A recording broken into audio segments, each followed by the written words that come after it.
This morning, the ATSB has released a preliminary report from our ongoing investigation into the tragic mid-air collision between two sightseeing EC-130 helicopters off SeaWorld on the 2nd of January.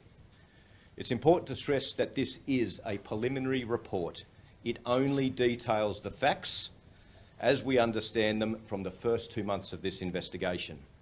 As such, it outlines what has occurred, including the sequence of events that preceded the collision.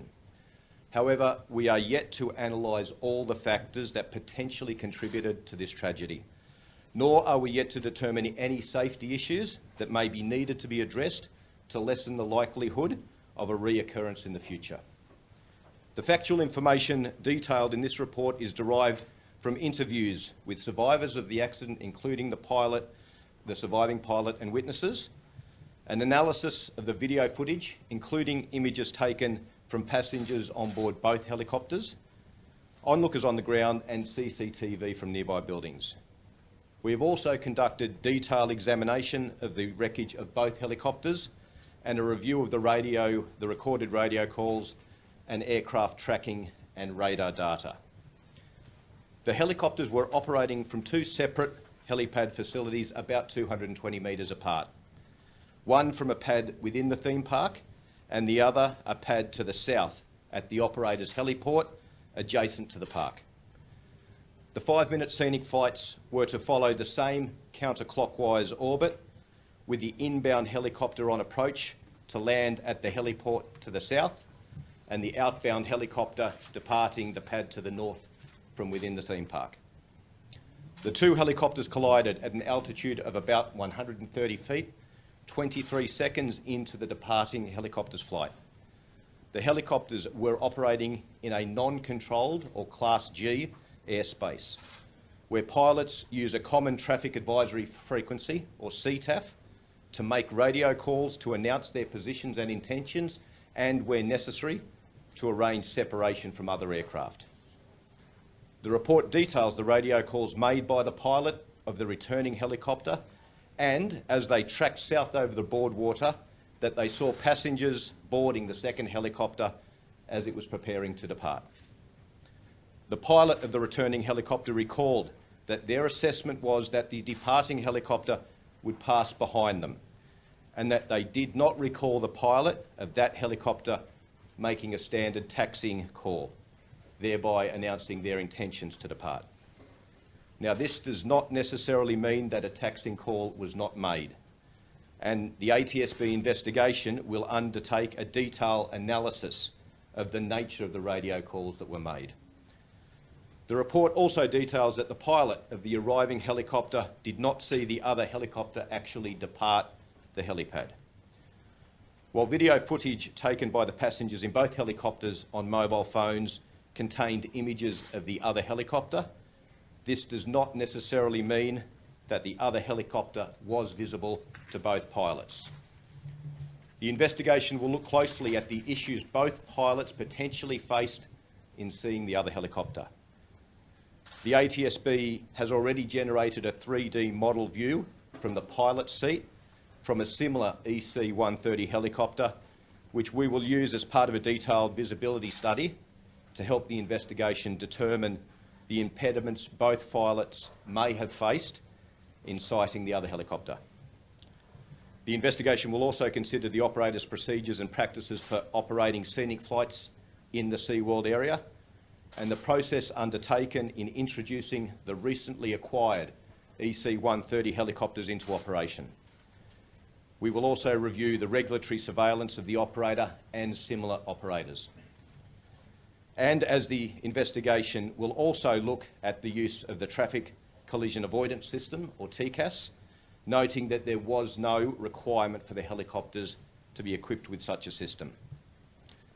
I would like to finish by saying that I'm acutely aware that those who lost a loved one in this accident and the survivors who are still recovering from significant physical and mental injuries and their families want to not only understand how the tragedy unfolded, but equally and most importantly, why it occurred.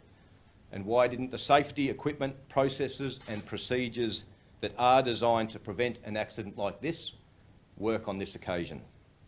but that's the ATSB's purpose, and that is the purpose of our ongoing investigation, to uncover any safety issues that contributed or potentially contributed to this accident, and to encourage safety recommendations and safety actions so that similar accidents can be avoided in the future. Thank you. I'm now happy to take any questions. Can we just go back to this standard taxiing call? With those radio calls, have you not been able to extract the calls from the choppers using the black boxes or whatever systems they use? Is that why you've not been able to determine that there was no taxiing call made? So we have no recording devices on the actual helicopters of the calls. Some of those calls have been recorded at Southport, at the tower there, but we also know that the tower that sits behind a lot of those tall buildings only picks up some of those calls at a certain altitude. So we're yet to determine exactly what calls were made. We only have what's recorded at this stage, but that'll be part of the rest of our investigation. Commissioner, just on that again, is it the testimony of pilot of XH9 saying that he doesn't recall there ever being a call made, or is it that he may not have heard it, or is that his testimony? Well, at this stage, and as the report highlights, he does not recall hearing that taxing call. As I said, that doesn't mean it wasn't made, but that's certainly the recollection from the pilot, the arriving pilot. Will you be able to determine, do you think, in the long term, whether that call was made or not? It will depend on what we can get and the evidence that we can get, not only from reportings, equally from witnesses, but there are some things that we may not be able to completely determine. You're saying, Commissioner, that the scope of the coroner is much broader in terms of all the factors. You're looking at the tangibles at this point, but the coroner's inquiry is going to take a completely different shape.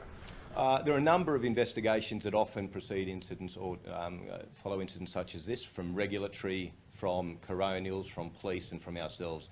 They all have different remits and they will all look at different parts of evidence, but they will also look for different types of, they're there for separate reasons. So the coronial process is a separate one, and that is certainly up to the coroner as to the length of time and what exactly the coroner will be looking at.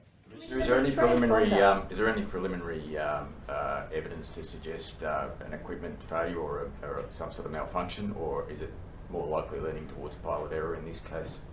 Well, we look at all the contributing factors. Now, any operation like this, and certainly in aviation, it is designed, it's a mature safety system where single points of failure should not exist. So we will be looking at everything that may have contributed, whether that be equipment, whether that be procedures, whether that be individual actions. They will be all of what we start looking for, and that's where the time of this investigation takes us to understand what has contributed and to what element it may have contributed.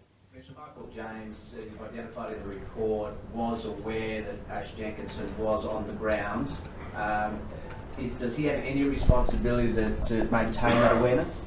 Well, as we said in the report at the moment, certainly as the arriving helicopter came over the boardwater, we know that it made an arrival call. We also know from his own testimony that he did see them preparing for flight. Beyond that, we're still yet to determine exactly the sequence of events in terms of what was known, and equally around what were the procedures that were meant to be in place. Do you expect the pilot to maintain awareness? Well, I think it's, as I said before, these types of operations, there is a lot, they are quite complex, and there are multiple different layers there to keep people safe. Part of that is obviously the pilots themselves, but equally it's around equipment, it's around processes as well. So we'll be looking at all of those factors. Just on equipment, the transponder, and if I can just point to, it says XH9 was not transmitting secondary surveillance radar responses, so they weren't detected. The operator was aware that there was a problem with the aircraft's transponder and that the aircraft was not able to be used in a controlled airspace. Just some insight into that, Commissioner. It's my understanding that's not controlled airspace, is that right? So the airspace that they were operating over the SeaWorld is non-controlled, Class G airspace, but these helicopters do go into controlled airspace from time to time, particularly as they transit south down towards that Coolangatta area.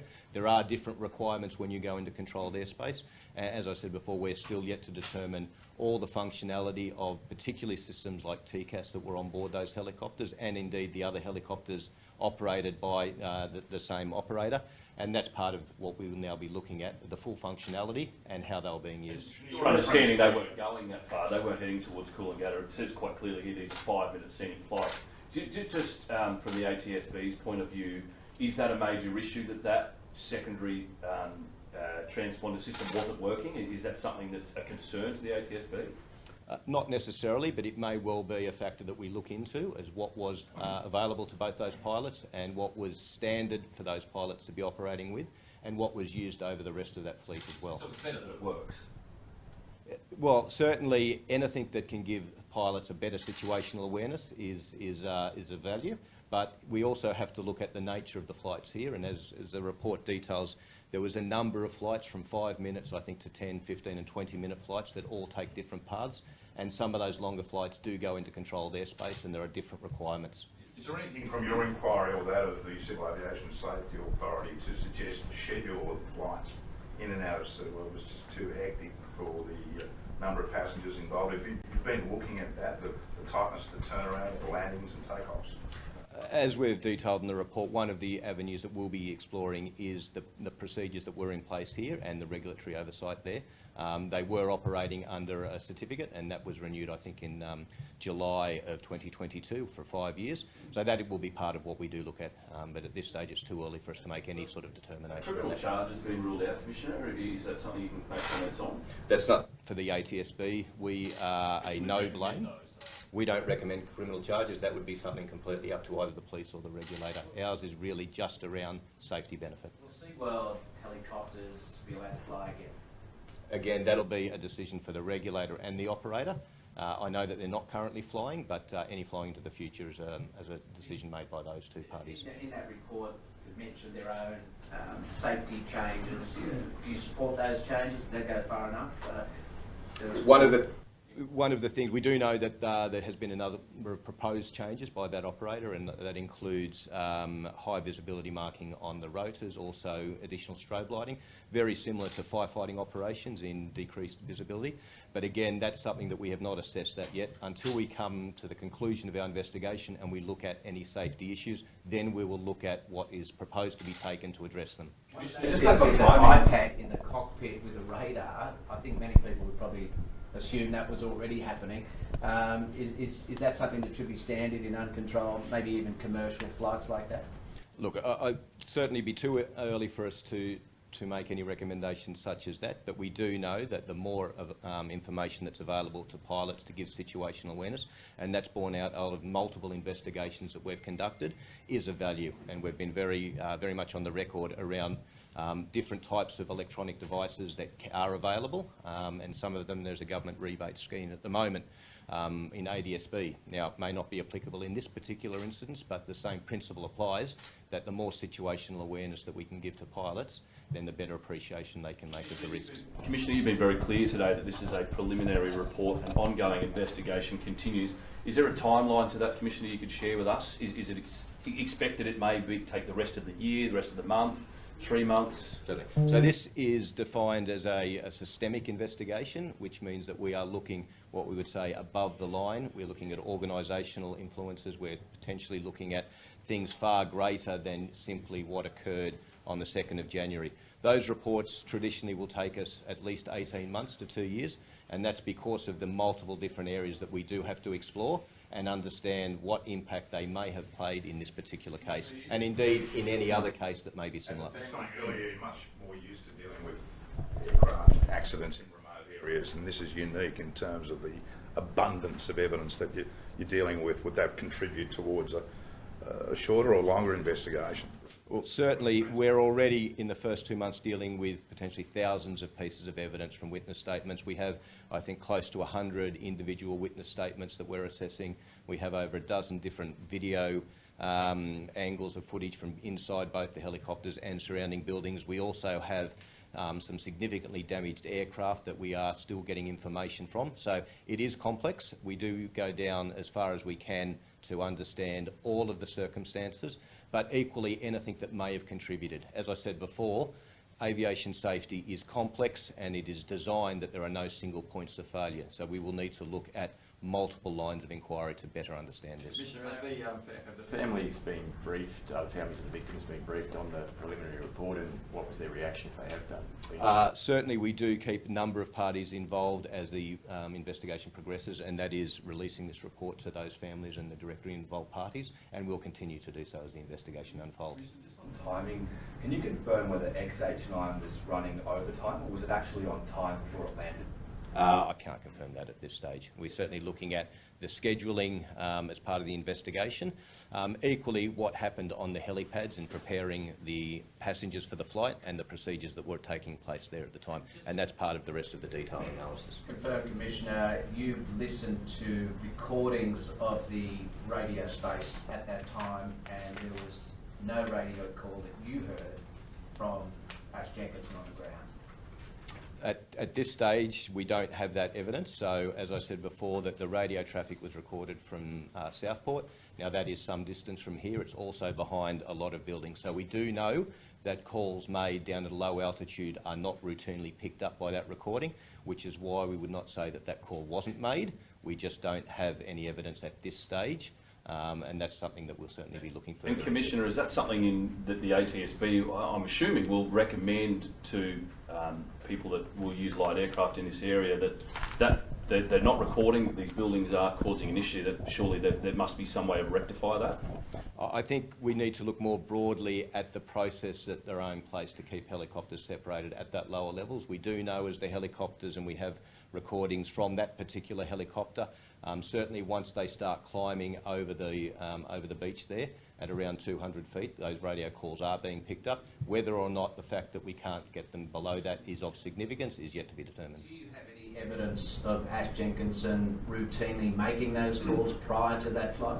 That's something that we'll certainly be looking into. So we do have, and we've gone back over multiple days and multiple flights, but we will be looking at what was standard and whether anything was different on this particular occasion, obviously with the evidence that we are able to gather.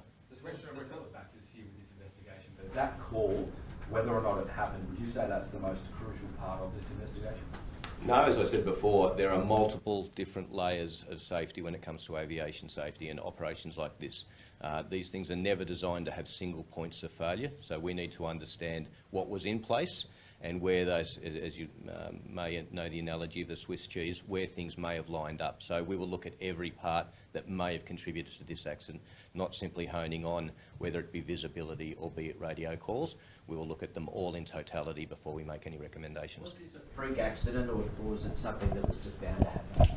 I think that helicopter tourism is a long-standing staple of Australian tourism industry, and it can be conducted absolutely safely, and it is done every day around the year. So this certainly is a tragic accident. It's a reminder of the risks that can be posed in any type of transport operation, but I certainly wouldn't go as far as saying that, that this was particularly a freak accident. This was an accident that we are investigating.